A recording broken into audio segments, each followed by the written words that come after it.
Hello students, today we will discuss about the Coulomb's law in vector form. पिछले classes में बच्चों हम लोगों ने पढ़ा था कि कूलम्स लॉ क्या होता है और कूलम्स लॉ को कैसे हम फार्मूलेट करते हैं।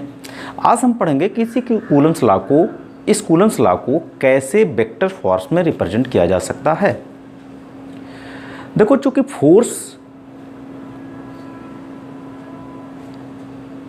चूंकि दो चार्जेस के बीच फोर्स ऑफ अट्रैक्शंस या फोर्स ऑफ रिपल्शंस लगते हैं। अगर दो सिमिलर चार्जेस हैं then there exist a force of repulsion. If there are opposite charges then there exist force of attractions. Since force is a vector quantity, so Coulomb's law can be also written in the form of a vector. जब हम किस Coulomb's law को vector form में लिखते हैं तो vector form में उसके डायरेक्शंस का रिप्रेजेंटेशन बहुत आवश्यक हो जाता है। Since we know that the Coulomb's law is 1/4 pi epsilon naught Q1 Q2 upon R square. This is the Coulomb's law. बच्चों, आप जानते हो कि if there are two charges and that is point charges, suppose the first charge is present at A and the charge on this body is Q1, that is point mass, point body, and suppose the second is B and they have the same sign, means both have the same in nature, suppose they are positive or negative।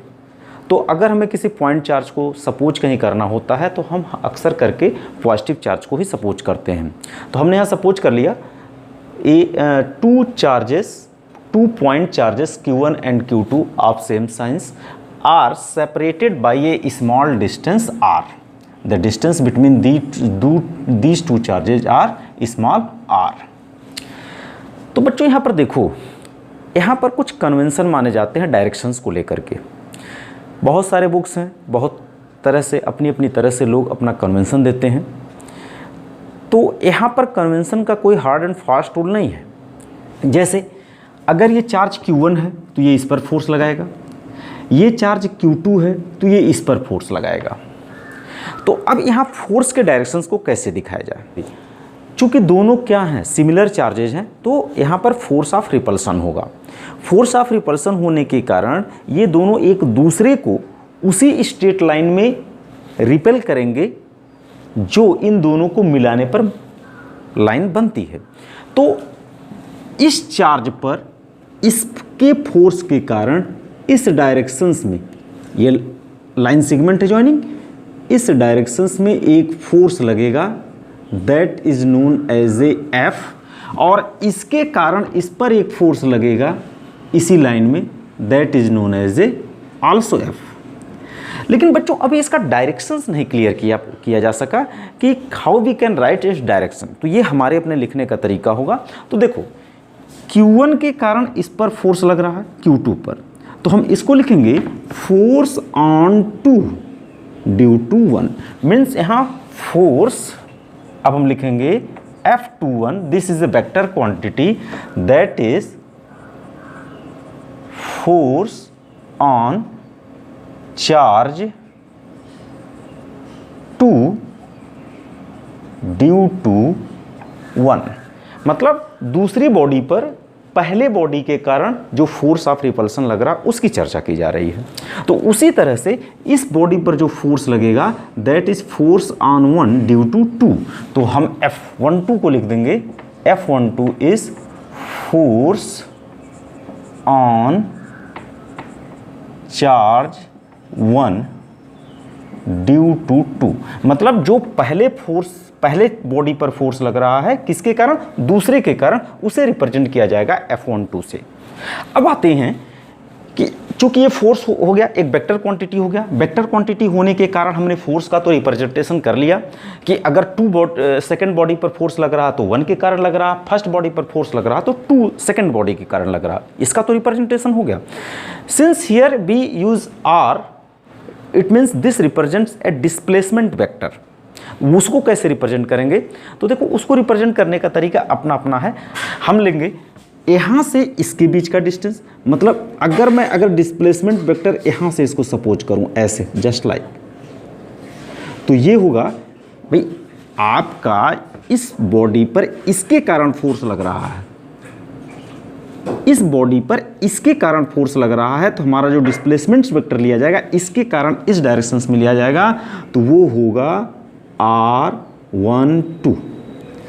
अब यहाँ r12 का sense क्या हुआ कि displacement vector towards 1 from 2, और यहां पर that is r12 means displacement vector towards 1 from 2। मतलब चूंकि देखो इस बॉडी पर फोर्स लग रहा है दूसरे के कारण, तो दूसरे के कारण इधर इस डायरेक्शंस में डिस्प्लेसमेंट वेक्टर कितना बनेगा, तो हमने यहाँ पर लिखा r12। r12 means displacement vector towards 1 from 2। 1 की तरफ जो डिस्प्लेसमेंट वेक्टर है कहाँ से, दो सेकेंड बॉडी से, वो हम यहाँ पर लिखेंगे that is displacement vector towards 1 from 2। On the same patterns we can write here r21। what do we mean by r21? r21 represents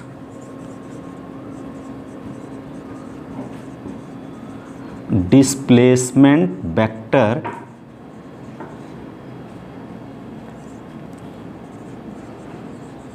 towards 2, मतलब सेकंड की तरफ, कहाँ से, फ्रॉम 1 टूवर्ड्स 2 फ्रॉम 1।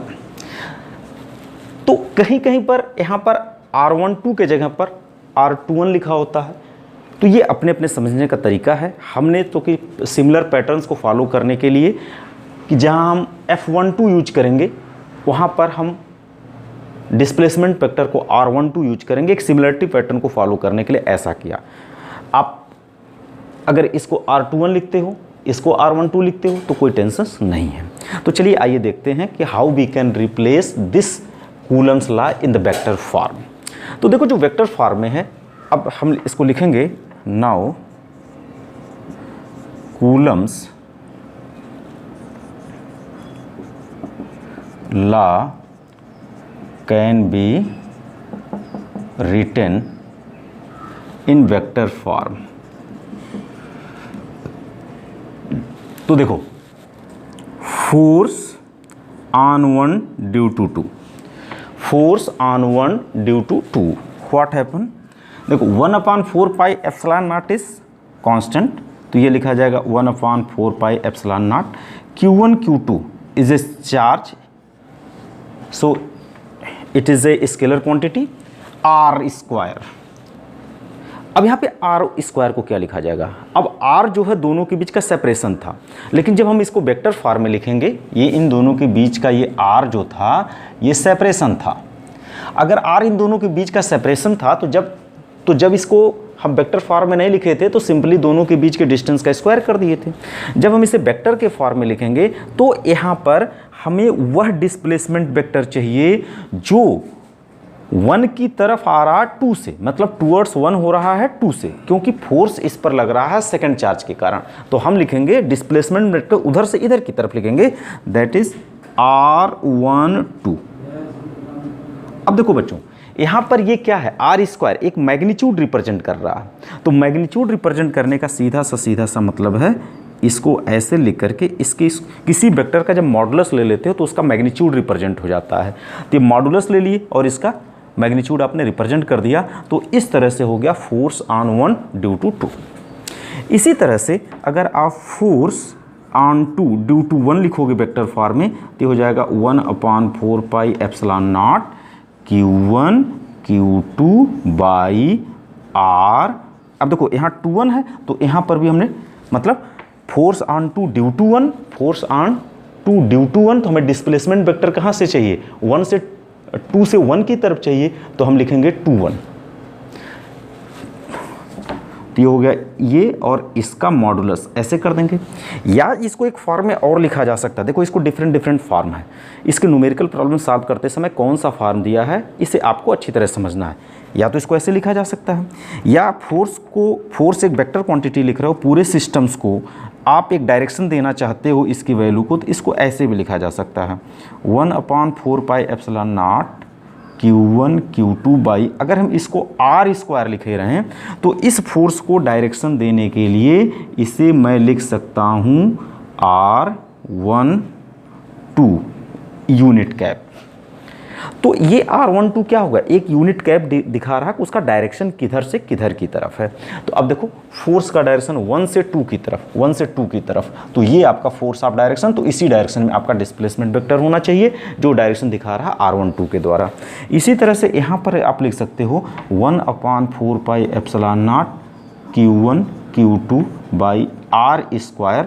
अगर इसको इस फॉर्म में लिखते हो तो ये हो जाएगा R12 कैप। तो आप इसको इस फॉर्म में भी लिख सकते हो, इसको इस फॉर्म में लिख सकते हो, या इसको इस फॉर्म में भी लिखा जा सकता है। From this figure it is clear that R12 vector R12 does not equal to vector R21। ये दोनों चीज़ें आपस में इक्वल नहीं हैं। If both are not equal because their directions are in opposite directions, so you can write R12 is equal to minus of R21। देखो R21 का direction इधर है तो R12 का डायरेक्शन इधर है, it means they are showing opposite direction. It means R12 vector R12 is just equal to the negative of vector R21। On the basis of this concept you can say that these two forces are not in the same directions, so it implies that F12 is equal to minus of F21. This shows the forces on two charges जिसका same concept होगा are in opposite direction. Students, these force of attractions or repulsions can be written in the other form. We have studied in the first year, that is any vector A by their modulus can be written as unit vector or simply can be written as like this. अब देखो यहाँ जब vector का आप modulus ले लेते हो तो वो उस वेक्टर के मैग्नीट्यूड को रिप्रेजेंट करता है। अगर आप वेक्टर नहीं लगाना चाहते, मॉडुलस नहीं लगाना चाहते, तो सिंपली इस तरह से लिख दोगे तो भी वो मैग्नीट्यूड को रिप्रेजेंट करता है। ये दो तरीके हैं किसी वेक्टर के मैग्नीट्यूड को रिप्रेजेंट करने का।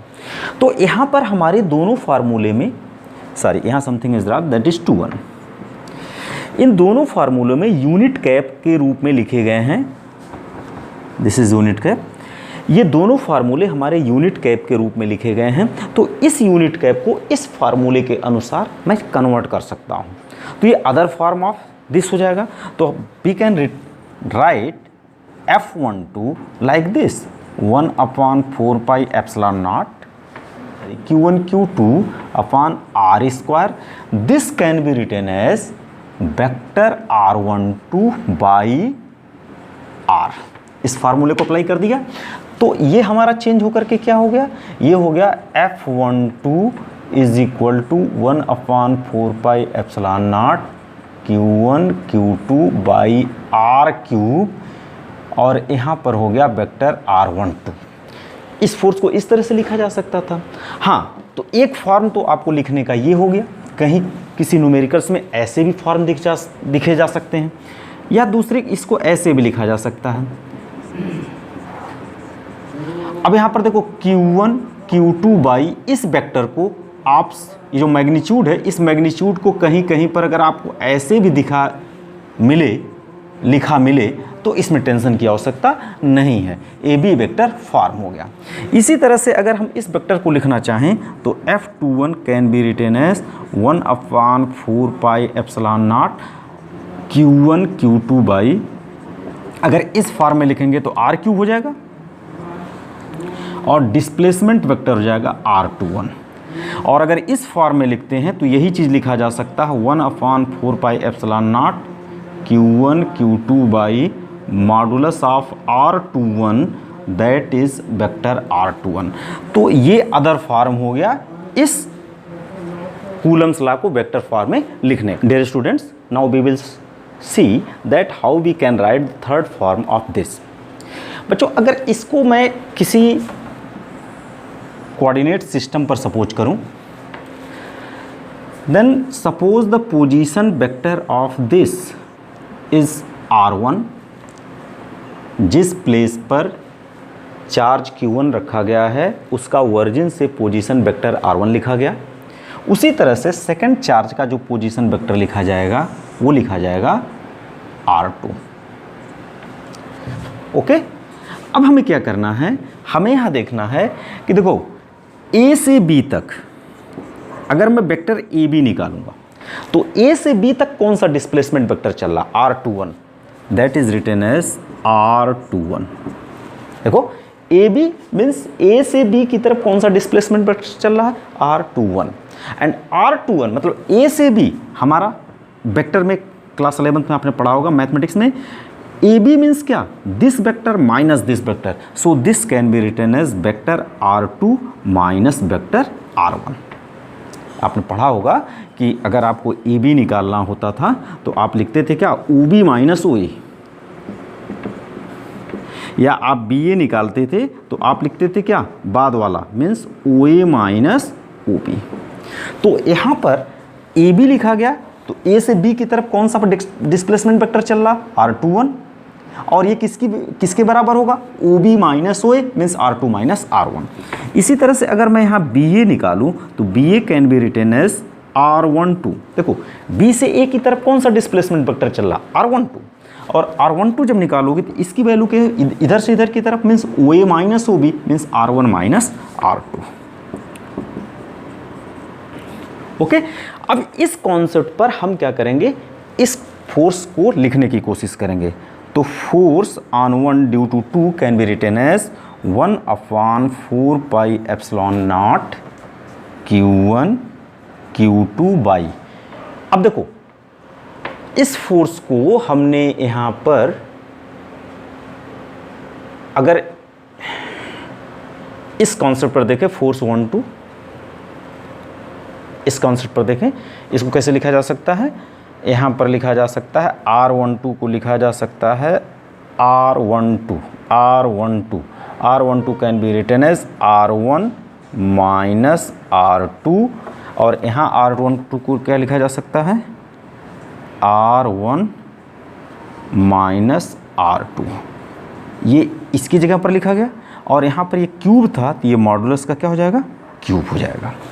इसी तरह से अगर मैं फोर्स ऑन 2 ड्यू टू 1 निकालूँ तो इसे लिखा जाएगा 1/4πε0 Q1 Q2 बाई। अब जब 2 1 है तो यहाँ पर इस 1 2 की जगह हमारा क्या लिखा जाएगा, 2 1 लिखा जाएगा। तो 2 1 मीन्स ये मीन्स R2 माइनस R1, तो यहाँ पर हमारा आ जाएगा R2 माइनस R1 वेक्टर का मॉडुलस क्यूब, मॉडुलस का whole cube minus R2 minus R1। तो कहीं कहीं पर वेक्टर फॉर्म में इसको इस तरह से भी लिखा जा सकता है जब उसके पोजीशन वेक्टर आपको ज्ञात हो। If the position vector of these 2 points A and B is given, then you can write the vector form of Coulomb's law in this way. Okay, so these are the vector form of Coulomb's law.